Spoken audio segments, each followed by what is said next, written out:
when I read this text, I could see the Pandit Somnath Sigdal. Pandit Somnath is there in the text. And this Pandit suggests uh, Janga Bahadur to design transfer of power as they do in Britain. Oh, I find Rabindranath Tagore more on assimilationist line, accepting British things, but he does not accept British thing entirely. we can mainstream the margin and change the current socio-political scenario where the margins are still in the margin and some dominant people are still in the heyday of their power position and all. So how and through what political, sociological, academic mechanism do you think, do you envision that we can annihilate this, the gap between the dominant people, represented people and these unrepresented margins?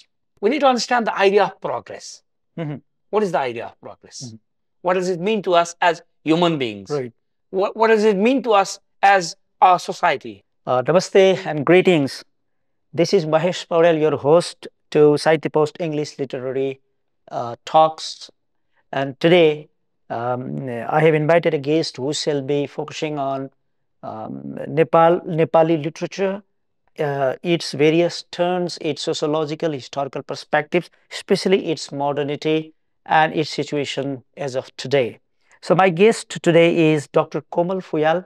He is a faculty of English at the Central Department of English, Tribhuvan University, himself a creative writer, a researcher, and an academic.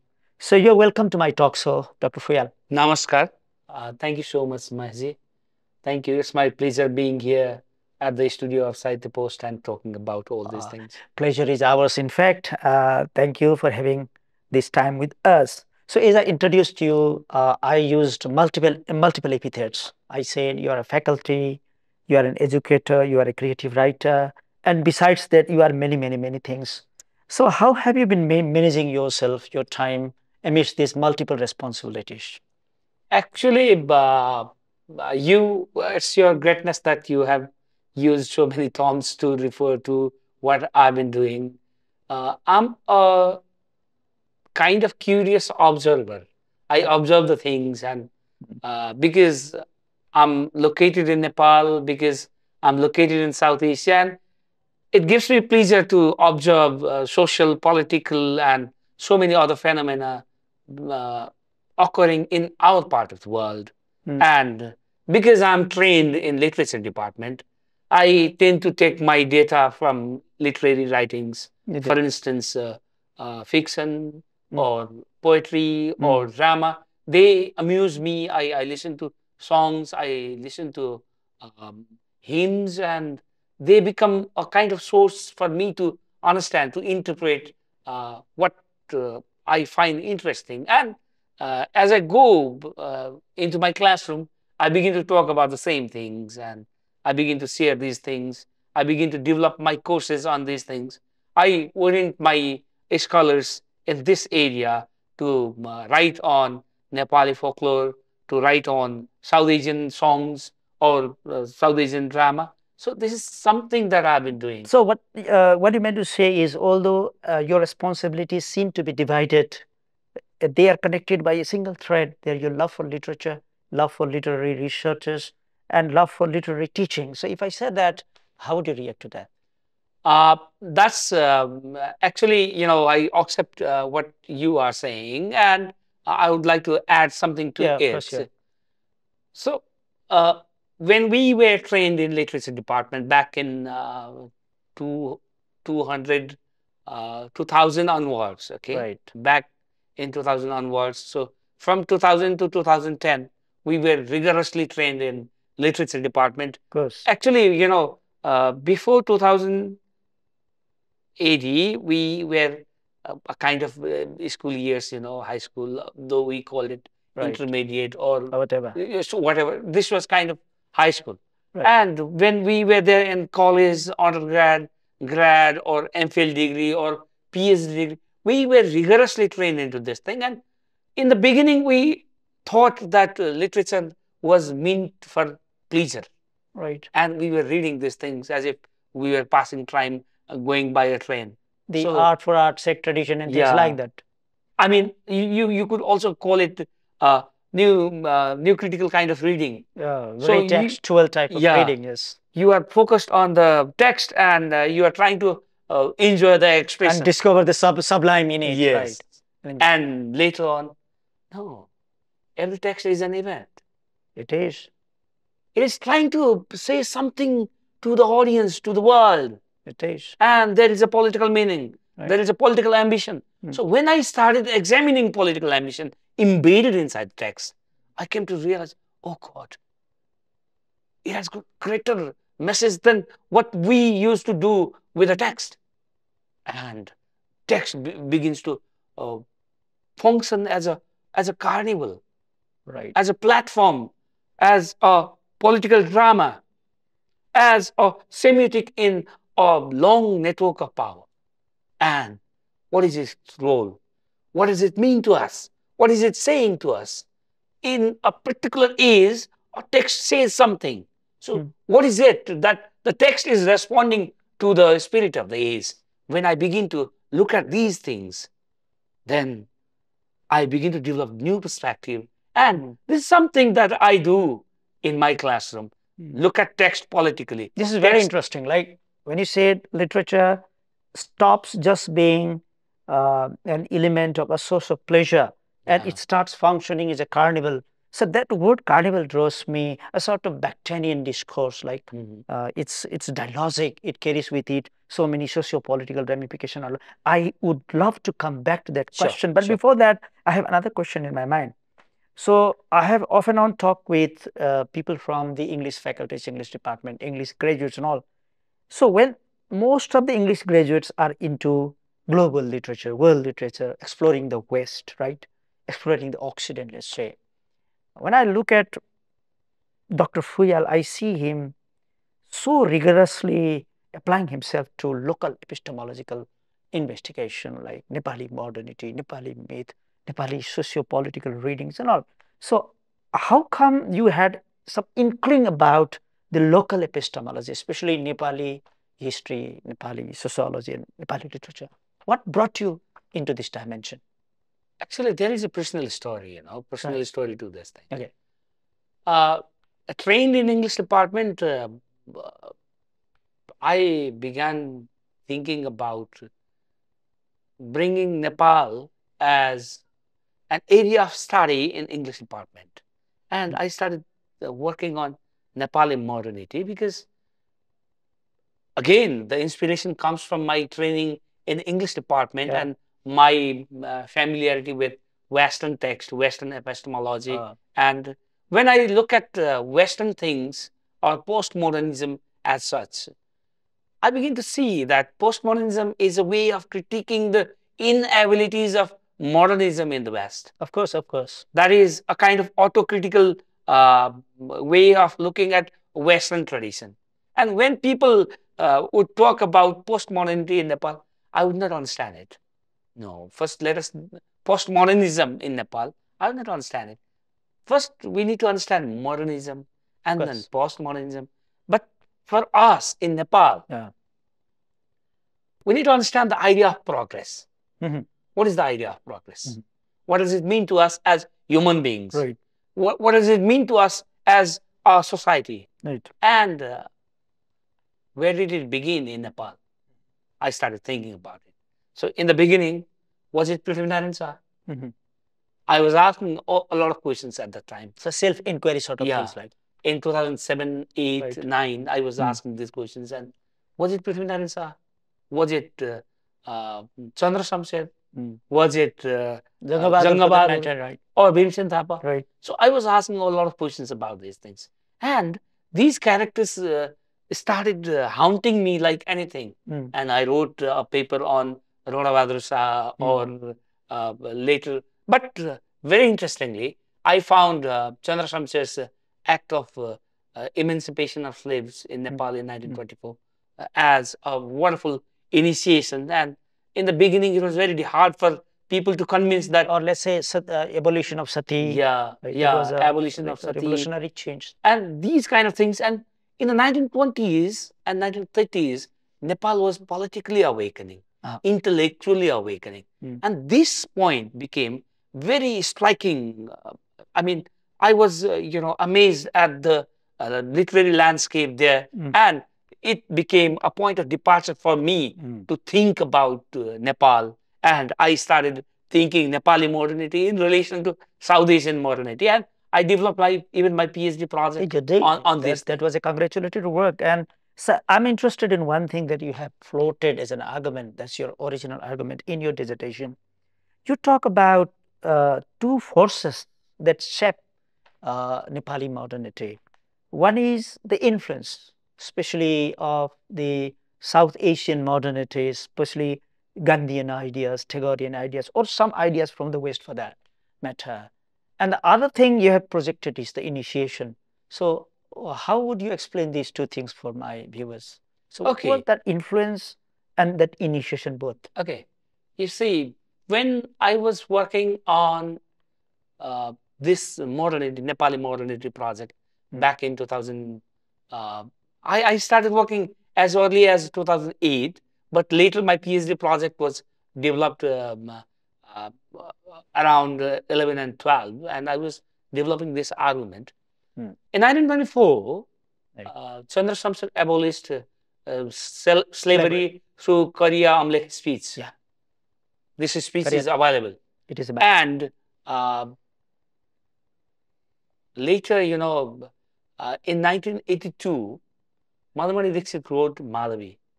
Madhavi also has got huge context of slavery. It does. Madhavi herself was yeah. like enslaved to follow whatever her parents said. No, whatever the actually, king said. that is one part. Right. But when they go to Ayodhya, they see from Ayutthaya to Ayodhya, Galab and Madhavi, they see slavery. And as they go towards north, for instance, in Kasi, you don't find slavery as atrocious as it was there in Ayodhya. And later in Bhojnagar, there is no, in CBZ state, there is no slavery at all. So I started, this literary slavery and real slavery. So I started thinking about these things. So when I compare these two documents, I find a very unique picture of Nepali modernity. That is, it has got both the elements, influence and initiation. Nepal has initiated many things on its own. Still, Chandra Samsat quotes religious scriptures where putting somebody in bond is prohibited. So Chandra Samsat quotes the experience from Zanzibar Island and from African Western world to validate his claim that we should abolish slavery. So Chandra Samsat has historical references, mythical references, and Puranic references in his speech. That is influence. So we have not become so revolutionary that we have just abandoned our tradition, past heritage. Past heritage has become a very influential force. And at times, because of past heritage, we have appeared as if we are very conservative also in our quest for modernity, quest for progress as such. But we have initiated many things. For instance, one person, Visweswar Prasad Koirala, could challenge Rana oligarchy. Yeah, he did. And even SARS, yeah, sort of, autocratic, let's say, regime, he did that. So we had initiation. We had both initiation and so historically and by consulting literary texts, we could see this thing. So in my project, I use a Gel journal also. So I'm interested to still explore this idea of influences. You said it has two dimensions. One is the influence of the internal traditions, literary texts, scriptures, and all, and the other one is the external influences, like from India. In these external influences, do you also see other influences like Western influences, non-Indic influences, influences from outside the Asian landscape? Okay, see, when I was consulting Archaics by Diamond Samsel, written in the 1970s, Setobag, the wake of the white tiger. Right. So when I read this text, I could see the Pandit Somnath Sigdal. Pandit Somnath is there in the text. And this Pandit suggests Janga Bahadur to design transfer of power as they do in Britain. Oh, Parliamentary democracy is something that we should implement in Nepal, he suggests. For this, he is banished from Kathmandu Valley, and there is a very tragic into tragic political consequence to what he says. And later on, when Janga Bahadur was out hunting, in the forest, he sees the tiger there. And in the meantime, this Pandit appears there, and he realizes that, this tyrannical system is a very bad thing. yeah. And you see, myself, I have been talking about this thing many times because it's a kind of obsession and it has not yet properly sublimated from me. You had been writing constantly about these themes on No, one paper and another. I will come to those no, papers. no, I'd like to add one point here at this point.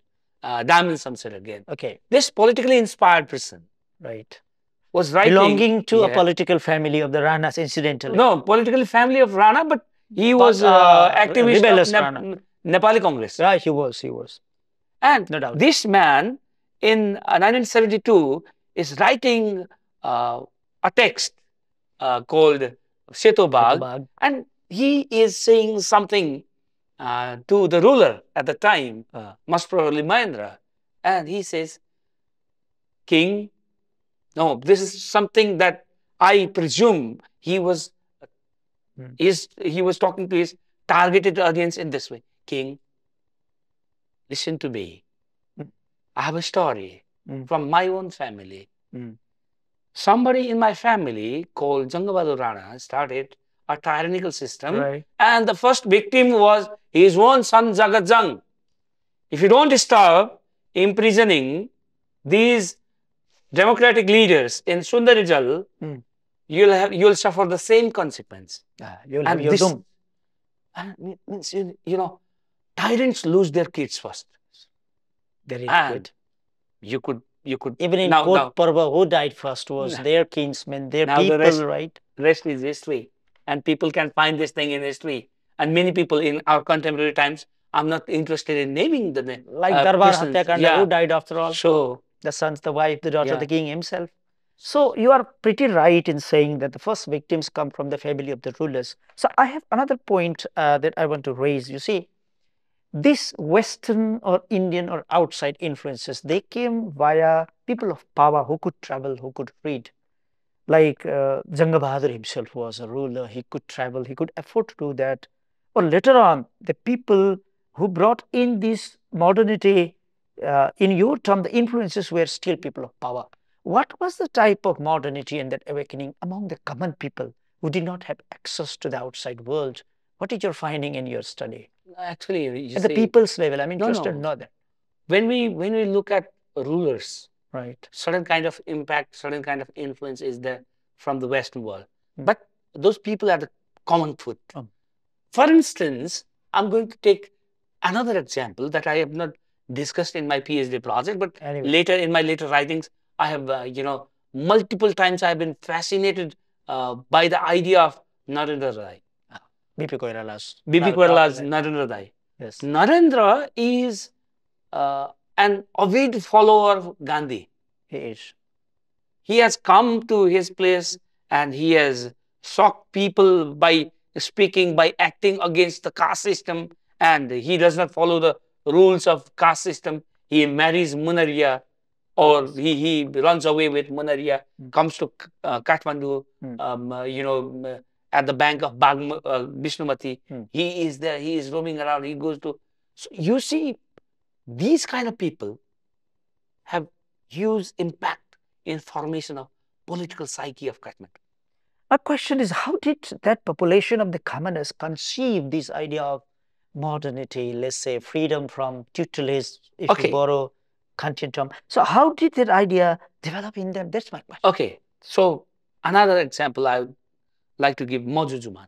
Majujuman. Govinda Bahadur Malla Gothale. Gothale's Mojujuman. Right. Jujuman is most probably Jujuman.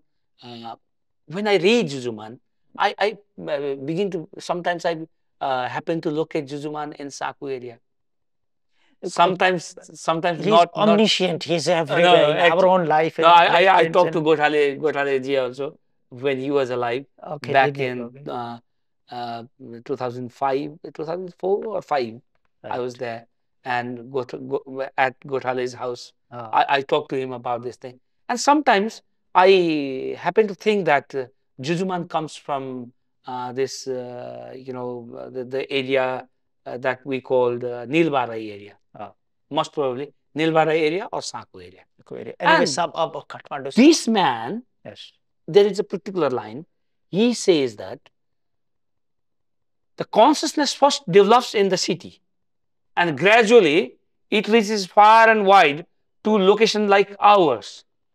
And we also begin to see the world in different light. Gothale says this thing in Jujuman. So people like Jujuman, people like Madan, people like Muna, or people like the narrator in Matego Manchego Bhasan Madharatko Sadakita. So these people begin to see the world in new light through and Dharmaraj Thapa when he sings Aja Madal Bajeko Kina.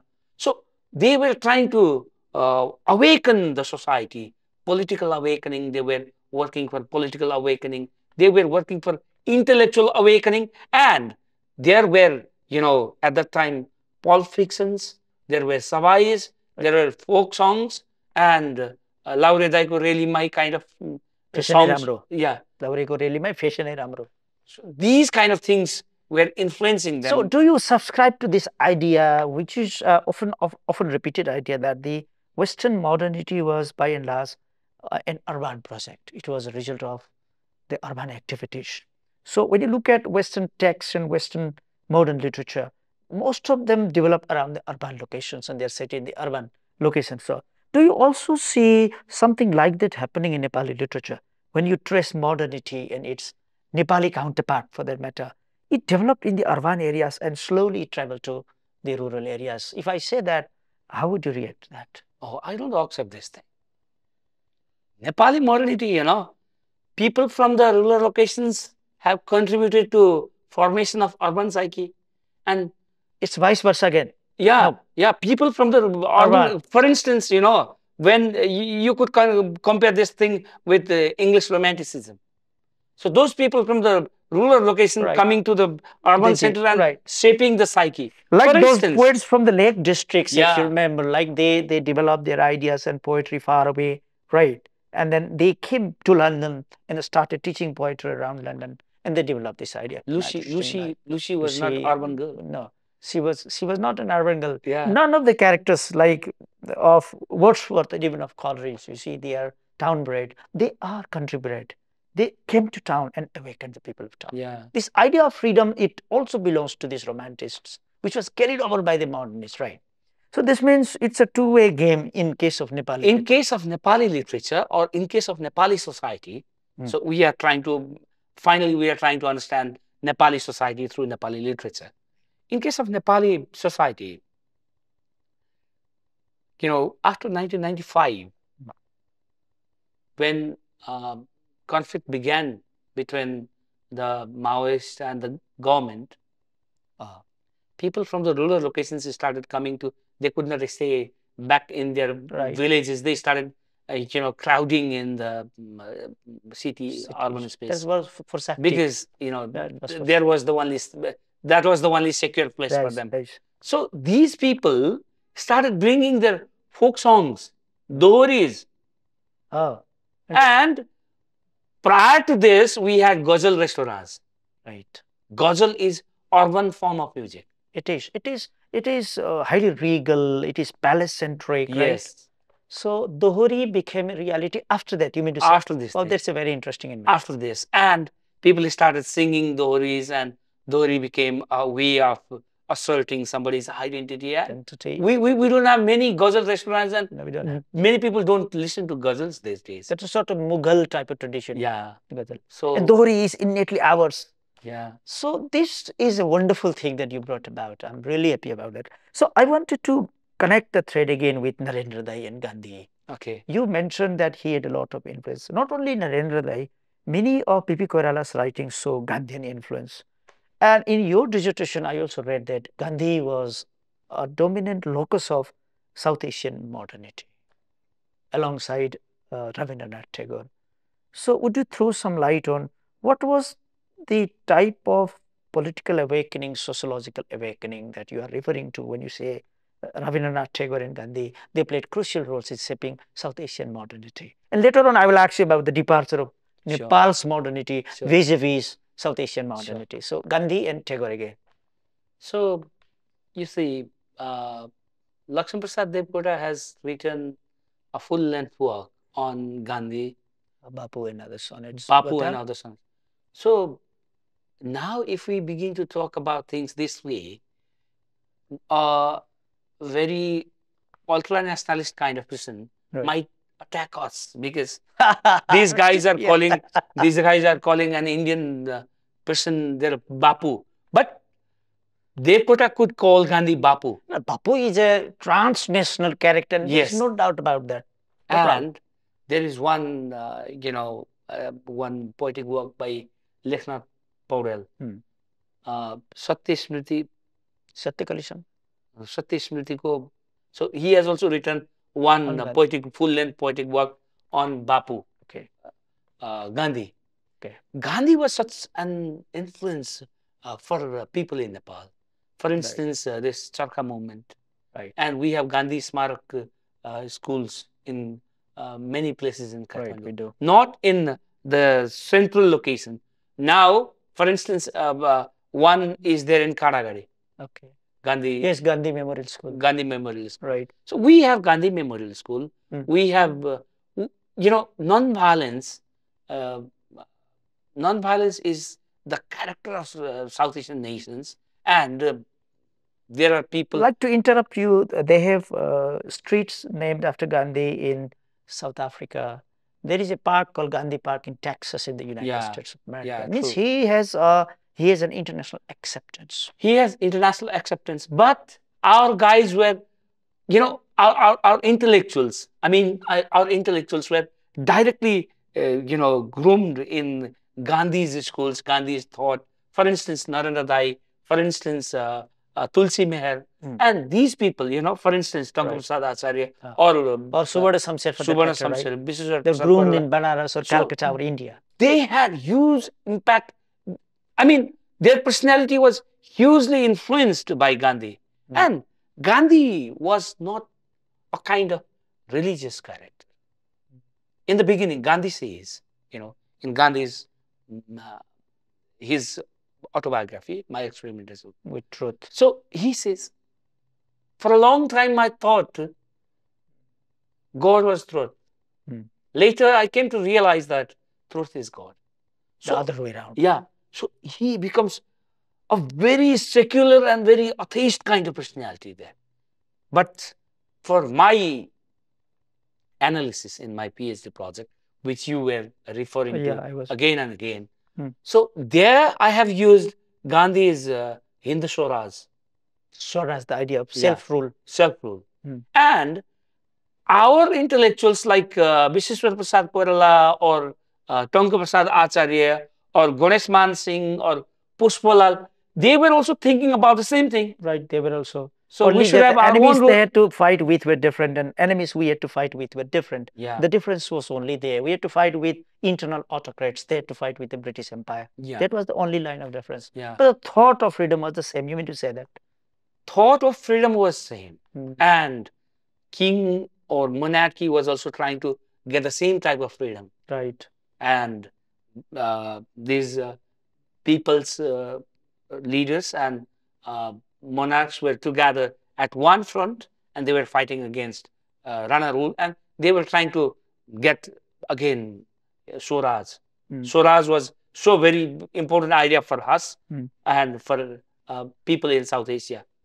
So I've taken these two That things. Tagorean idea again. And Tagore is very important to me, you know. Tagore talks Because about why I ask you a question here is, let me interrupt you first. Like, Tagore didn't personally reach out to people to talk about their day-to-day life. He was a sort of philosopher who talked metaphysical ideas, spiritual ideas, Vedanta philosophies, and writing songs and hymns of the people, of course. But Gandhi was an activist. That's understandable. An activist can better take his ideas and thoughts to common people standing in the last row or first row, whatever. But Tagore was an abstract character. So how come Tagore was so influential in shaping or defining South Asian modernity? Aslanam was groomed by Tagore, and when he wrote this thing in Tamil, he consulted Tagore. Okay. So only after consult, and later on, Sri Lanka, when Sinhalese came to power in Sri Lanka, they translated this thing into Sinhala. They did not change the spirit. Means he was an endorsing stamp like that. Yes, The authority of he is the authority of this thing. And when you say he was not activist, right. Tagore was not activist. I don't agree this. Okay, fine. You know, we can you argue see, that. when he got this huge money from Nobel Prize, Right. Tagore, In 1913. 1913, he spent all the money on peasants in Bengal. So he was giving them this money as loan, which he never recovered. So you know, he never intended to yeah, recover that. This man Tagore had you know, amazing kind of you know, he was busy painting, he was busy developing Rabindra Sangeet. He was writing about the people. He And was Santiniketan schools, yeah, educating people. he was and awakening for producing education. drama, movie. So means his activism was more artistic and philosophical. True. Like Gandhian was That's like direct action and direct reach out to the people, like having Dandi March and then Salt movement, yeah, things like the non-cooperation and all. So there we agree that it was Tagorean was a more philosophical and more artistic educational movement. So they in a way shaped South Asian modernity. So there also is a third character. I want to know your opinion about this as far as the Indian modernity is concerned. Did you also see Jayaprakash Narayan and his movement vis-a-vis the peasants awakening in Nepal? You didn't talk on this issue in your dissertation, I have known that. But what do you think about Jayaprakash Narayan and his influence on the socialists of Nepal? Because when you talk about Nepali modernity, I think this Nepali counterpart of the socialism also becomes pertinent issue to discuss. Jayaprakash Narayan. When you bring this issue, I miss great Pradeep Giri. Yes. In a program that I was facilitating, I asked Pradeep Dai, so what is the connection between Nepali movement, socialist movement, and Jayaprakash Narayan? I said this thing, and Jayaprakash Narayan and Ram Manohar Lohia. Lohia or Binoba Bhave. Yeah. This type of I had used this thing also. Lohia ji also. I had mentioned the name of Lohia ji, and he was so angry at me. Very lovingly, he said, who is this person who asks about Lohia and Jayaprakash Narayan in relation to BP Koirala in Nepal, in a system where one cannot bring about any sort of reform. Back in 1990, when Krishna Prasad Bhattarai was Prime Minister, Pradeep Giri wanted to bring about certain kind of change in public transportation. Yes. Because one day he was waiting for bus at Ratna Park and he did not get it. And he had access to Prime Minister's office. Right. So he wanted to change this thing and he went to see Prime Minister next day and he started talking about this thing and talking about secretaries after secretaries after secretaries. And for 10 months, 10 months or so, he was trying to change the system and he could not do, he could not work. He could not bring about any change at all. This is the nation, this is the system in which I had access and Prime Minister would listen to me. Still, I could not do this thing. And you are talking about Ram Manohar Lohia and Jayaprakash Narayan. He was asking, he was, chiding us like this. But what did he mean by doing that actually? But Jayaprakash Narayan or Ram Manohar Lohia they were great socialist leaders, They were. and they had very lasting impact on BP Koirala and his friends, Mm. and they were guided by uh, their ideas. Mm. But if you personally ask me Right. my opinion about socialism as Mm. such, Mm. long time ago I had a kind of excitement about socialism. Mm. Now I'm not so much excited by this idea of socialism. So a nation should make policies, but a nation should not be overburdened with all the responsibilities of Of the state. uh, you know this giving employment or doing all this. Delivery. So nations should facilitate development, and development can generate the things. So I'm more liberal. You might call me more capitalist also, but socialism does not work as it is projected in Nepali politics One now. thing, And one very, this is a very journalistic observation. This is not my opinion, but a very journalistic. You may agree with me that even in India, if you look at the post-90 scenario, the socialists are nowhere in power, let's say. Socialist parties as a political force in India have largely gone out of the scenario. So that also reflects this, these ideas are either premature or they're utopian.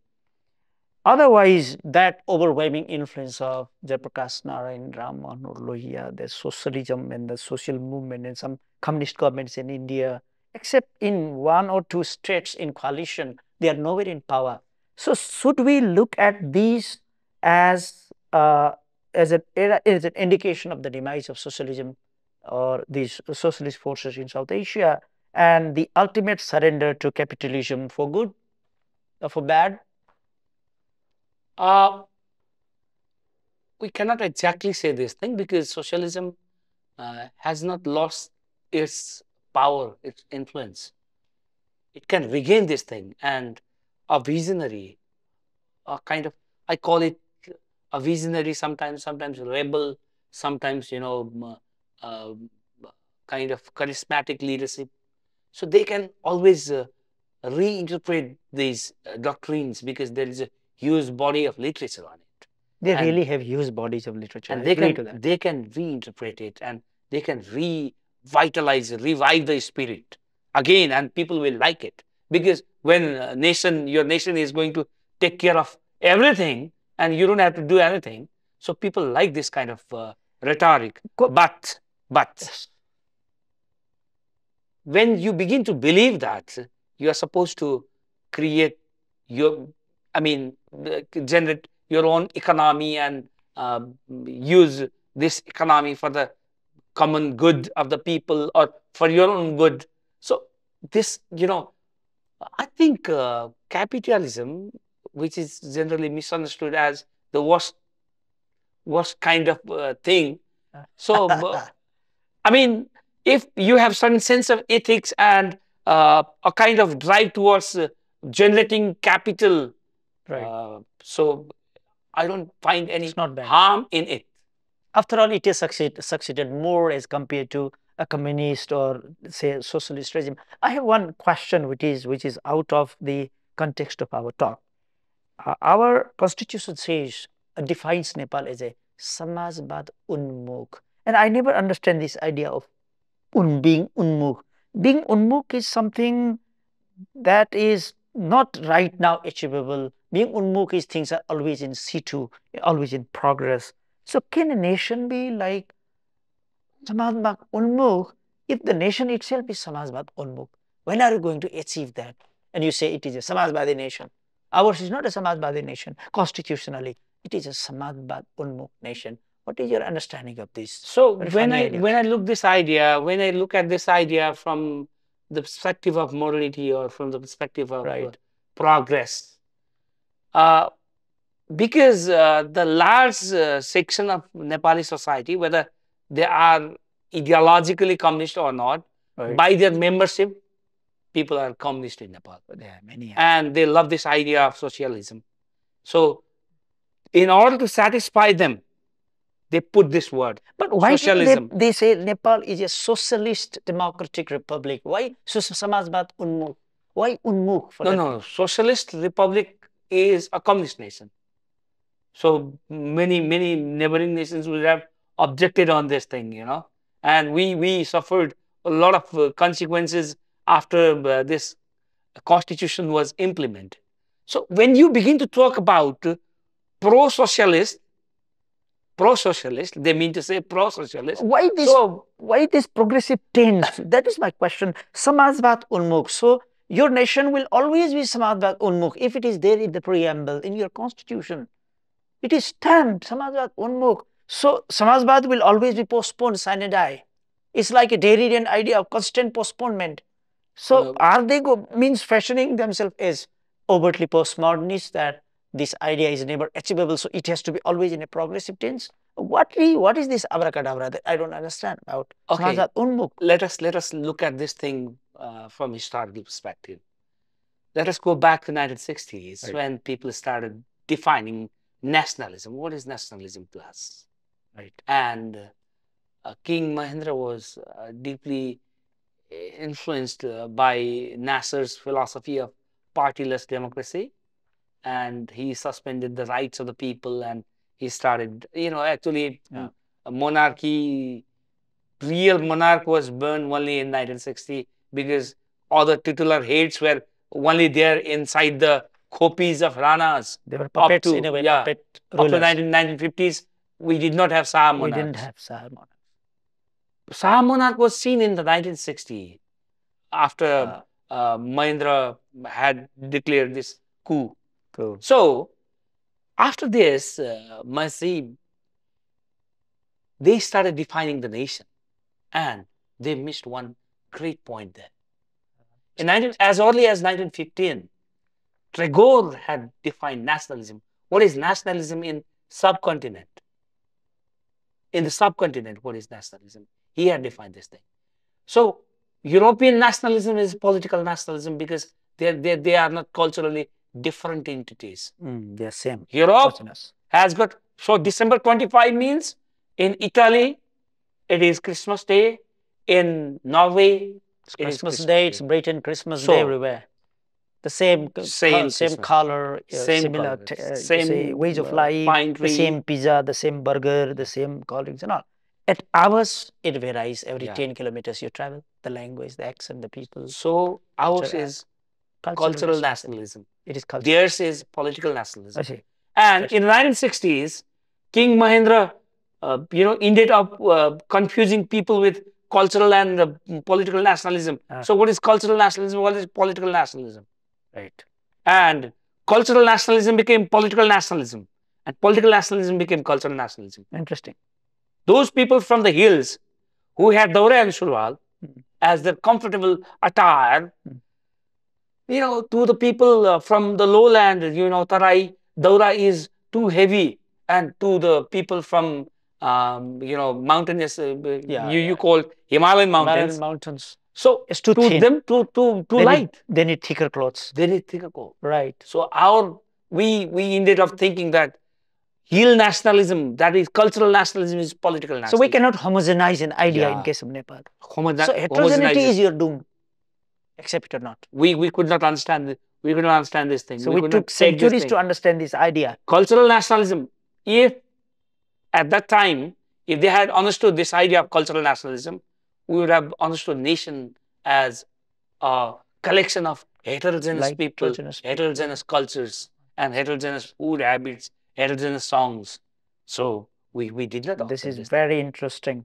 So this is where people who try to homogenize Nepal in the earlier regimes failed to give a concrete shape to what we say Nepali nationalism. Yeah. So it came only after the 60s where the diversity was it was recognized as a point of celebration. This is very interesting. So I want to end that discourse there, and I want to explore some other ideas that you have been talking about.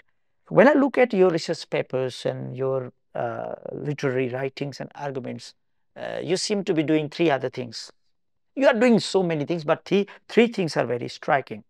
You have a wonderful fascination for myth, revisiting myth, rewriting about myth, sometimes writing about the Draupadi, reading Draupadi, de-reading Draupadi, sometimes visiting Madhavi, and sometimes bringing other mythical characters in the picture. What are you doing with these myths? So, what are you trying to argue by revisiting myths? Actually, you see, when I was working in South Asian modernity, I had developed a kind of theory about this thing. Okay. So, South Asian modernity can be approached through representation. Okay. So, British culture representing South Asian cultures.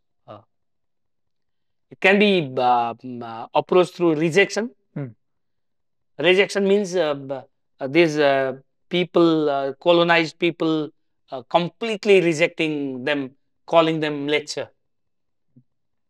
So we don't touch each other.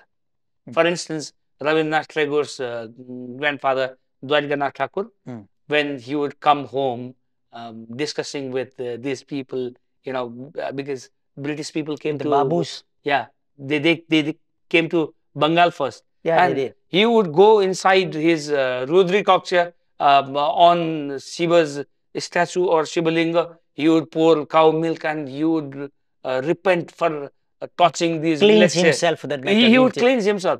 So that is complete rejection. Rejection. And third one is resistance. Resistance, yes. Resistance becomes a very key feature of modernity because power relationship and challenging power is seen here. So resistance becomes a very powerful thing. And for instance, peasant movements in India. Right. For instance, Bhagat Singh challenging whole regime, and this Fakir, Gandhi. His non-cooperation movement in Dandi March and all. He was challenging the people. And this is okay. And the other is assimilation. I find Rabindranath Tagore more on assimilationist line, accepting British things, but he does not accept British things entirely. He has close affinity with Irish people, Irish characters. So W.B. Yeats is his friend. He wrote something on Gitanjali, the preface to Gitanjali. And though he has got a kind of resistance, it is more assimilationist kind of resistance. So that must be his strategy. Yeah. And fifth is multiculturalism. And to me now, resistance becomes a very key thing. For instance, Draupadi has always fascinated me like an icon of resistance. She has, she was born out of Yagya Seni. She is Krishna. Right. And Krishna, they go together. They challenge the whole regime of the time. And she does not, abide by the rules of marriage. She does not abide. She breaks the rule and she begins to act as cause of, and she suffers, of course. She suffers a lot of humiliations. So this is there. And another very important character in this land is Madhavi. Yes. Bhisham Sani has also thought about Madhavi. Madhavani Dixit, he has also thought about Madhavi. And if you go to Bengal, Sarmishta, you find a play called Sarmishta. And in Nepal, you find a novel on Sarmishta. And, Girish Karnad has written on Yayati. Vishnu Khandekar has written on Yayati. So Yayati's family becomes a kind of obsession to these people. So why is it so? Why are people thinking about... Or Karna written in Nepal, India. And one character who has not been much discussed is Mama Sakuni. Mama Sakuni, yeah. Mama Sakuni has become a kind of fascinating character to me these days because why would one man, I mean, you completely annihilate your life, you completely destroy your life for the destruction of Hastinapur. Right. Why? He was taking revenge on, Bhishma Pitama by spoiling his bhanja and the entire game, of course. So why is he doing this thing? So when you begin to think about these kind of characters, these mythical characters, you begin to see the nature of power in your contemporary times. To me, uh, Draupadi becomes a kind of window to look at contemporary power relationship. When people in power go mad, when they can insult anybody and everybody under the sun and moon, the situation is something that Draupadi's life hints us at. I have seen that other people are also interested in recycling, revisiting myth, a type of awakening about redefinition of myth as social semiotics, historical semiotics has gained ground, especially in South Asian literary landscape. I have seen that. And I'm happy that you have this obsession, which is for good, which will do some benefit to the society. My another question, which could push us towards the end of this conversation, is you are also interested in the question of margin. You have talked a lot about margin. You have talked about the marginal communities. You revisit characters in literature that come from the margin. The question is not why you are doing this. This is understandable. The question is, how actually do you think that we can mainstream the margin and change the current socio-political scenario where the margins are still in the margin and some dominant people are still in the heyday of their power position and all. So how and through what political, sociological, academic mechanism do you think, do you envision that we can annihilate this, the gap between the dominant people, represented people and these non-represented margins? To me, margin becomes a very fertile space where people, sometimes people fail at the margin. Sometimes they succeed in an unpredictable way. And no longer remain a margin. Yeah. For instance, when I was reading Guru Prasad Mainali, I could see these people at the margin carrying out interesting drama. For instance, Naso and Pasyatap, Paap Ko Parinam. Paap Ko Parinam and Naso. These two stories are about slavery in Nepal at that time. Never. In Naso, we can find one character, Nauli, Only. recently freed. Right. In Paap Ko Parinam, we can find those Ghartis fighting against Still fighting. Yes. Those feudal lords. Feudal lords. So you see, these people at the margin, though we think that they do not have political sensibility or they don't know anything about this thing. For instance, if you talk about Basai, Dane is a very marginal a character, very novice but character. he's so human. If you Right. talk about Muna and Madan, they are both marginal characters. They are so human, and they teach us so many things here. They do. So I try to see this humane dimension in these marginal characters first, and then how do they respond to the political situation of the time? When Madan says, "Kshetriko choro, यो पाउँछ हुन्छ गिनले छुँदैन मानिस ठुलो दिलले हुन्छ जातले हुँदैन." When he says this thing, there is a proper context. There is a context. There is a proper context. And you could say that Kshetras would not go to Lhasa at that time. One thing. And he should not surrender to a boteman like that. Yeah. Touching his feet and begging for his mercy. So this unworthy, unbecoming of a Kshetri. So that is understandable. One has to look at these things. And this kind of political drama that goes at the margin and that begins to grow so big in order to challenge the political setup or So power means the relationship. you see a possibility of the margins getting polarized as a force, as a formidable force to challenge the regime. You see that possibility here, bringing the margins together, or when the margin is awakened, it can become a formidable force to bring changes in literature or in real society. In the real society, I mean, in real society, you could talk about literature in a different way, but Right. in real society, we have brought so many kind of ideas, and we have given self-destructive ideas to these marginal people that they are not one. Uh, They are not united now. they also have a lot of contradictions. They have contradictions, and they have a kind of feeling that certain people are uh, above them, or certain other people are Or below them. people are manipulating them like that. Yeah. Or even So in, say, in a categorical Dalit, for example, there are hierarchies, for example. See, if you say Madesh or Madeshi is not a homogeneous term anymore. Inside there are a lot of layers and structures. So in that case, the margins coming together to make a formidable political force or force of transformation, it seems to be a very bleak idea, doesn't it? actually, when we begin to talk to each other, Right. we forget our gender, we forget our caste, we forget so many other things.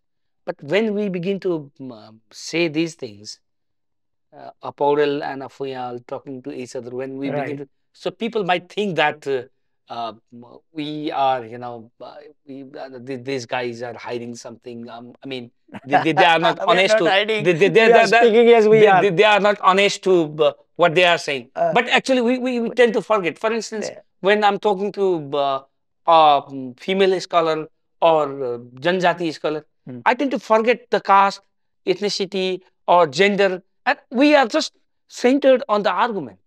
Idea matters. Yeah. But we have taught these people at the margin that you always have a gender.